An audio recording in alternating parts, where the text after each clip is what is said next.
Delhi blast case में NIA का बड़ा एक्शन देखने को मिला है। बिहार और हरियाणा में 22 ठिकानों पर एनआईए ने छापेमारी की है।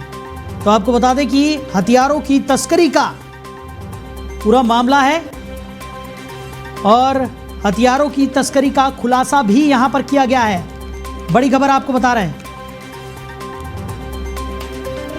तो दिल्ली ब्लास्ट केस में एनआईए का बड़ा एक्शन देखने को मिल रहा है।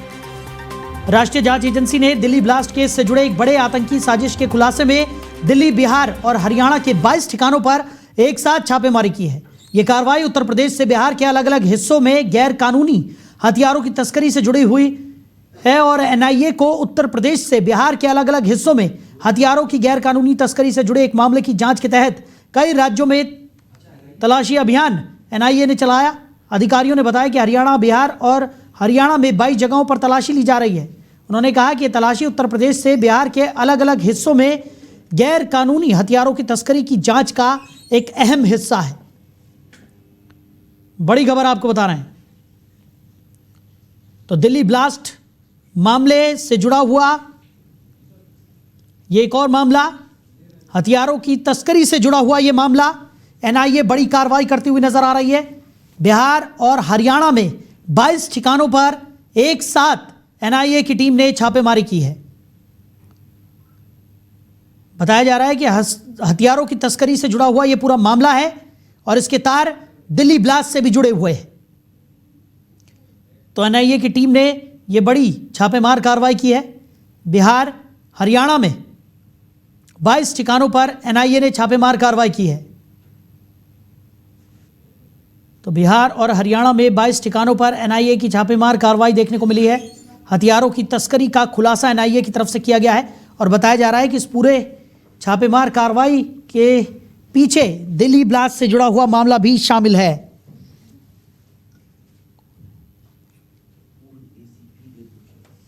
और इसी खबर पर ज्यादा चर्चा के लिए पूर्व एसीपी वेद भूषण जी हमारे साथ जुड़ गए। वेद जी, बहुत स्वागत है आपका। जी नमस्कार। वेद जी, एनआईए ने बड़ी छापेमार कार्रवाई यहां पर की है। बताया जा रहा है कि हरियाणा से लेकर बिहार तक 22 ठिकानों पर एनआईए ने एक साथ छापेमार कार्रवाई की है और दिल्ली में जो ब्लास्ट हुए थे उसके भी तार हथियारों की तस्करी से जुड़े हुए बताए जा रहे हैं। एक बड़ी कार्रवाई कैसे देख रहे हैं? देखिए, अल-फलाह यूनिवर्सिटी में जिस तरह से तमाम इन्वेस्टिगेशन जैसे जैसे पहुंच रही है, बहुत सारी चीजों के खुलासे हो रहे हैं, क्योंकि ये कई साल से तैयारियां की जा रही थी कि किस तरह से इसको बढ़ाया जाए और किस तरह से बहुत हिंदुस्तान को दहलाया जाए। इसमें बिहार का एक बहुत बड़ा, पहले भी बिहार से इस तरह की सूचनाएं आती रही थी कि बिहार में बहुत सारे, इवन कोई रिटायर्ड पुलिस अधिकारी थे, वो भी इस तरह के मुस्लिम थे, इस तरह की चीजों में लगे हुए थे। और अब जो है बिहार के अंदर और बहुत सारे ऐसे ठिकाने हैं जहां पर इस तरह की एक्टिविटीज होती रही हैं। इसलिए ये छापेमारी बड़ी अहम मायने रखती है, क्योंकि इसके तार पहले कई स्टेट से जुड़े, अब बिहार से जुड़ते दिखाई दे रहे हैं, क्योंकि और तमाम हिंदुस्तान के बाहर से इसके लिंक्स थे, टर्की से था, पाकिस्तान से था।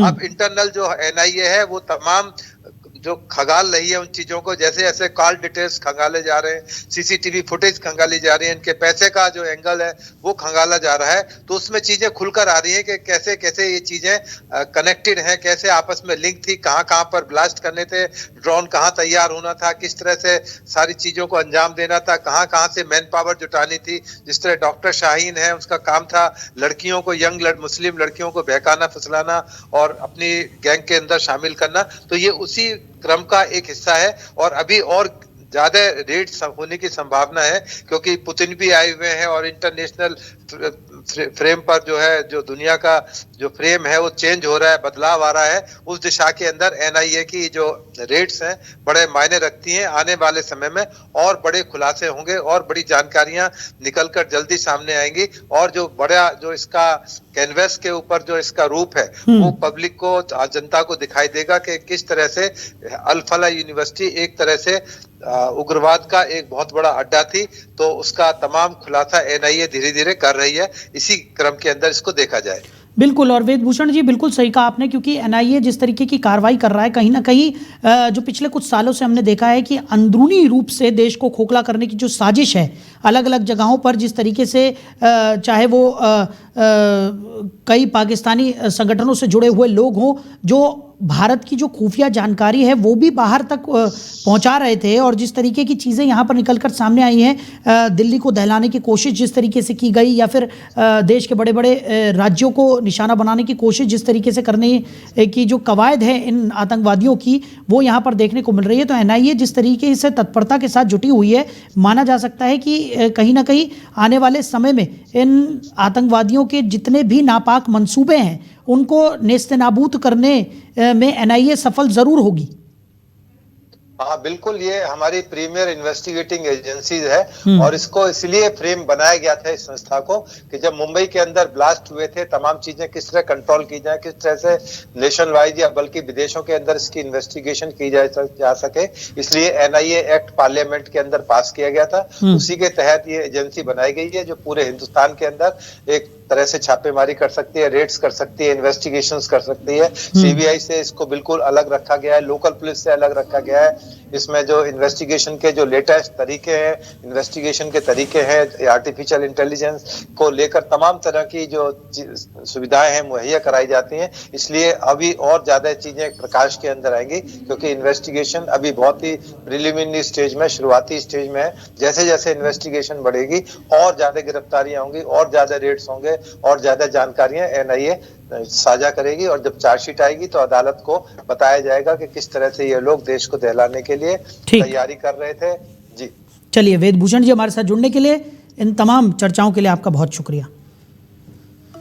तो एनआईए की बड़ी छापेमार कार्रवाई यहाँ पर देखने को मिली है। हथियारों की तस्करी का खुलासा यहाँ पर हुआ है। दिल्ली से लेकर हरियाणा और फिर उसके बाद बिहार के 22 ठिकानों पर एनआईए ने छापेमार कार्रवाई की है और एक के बाद एक कड़ा एक्शन एनआईए लेती हुई नजर आ रही है।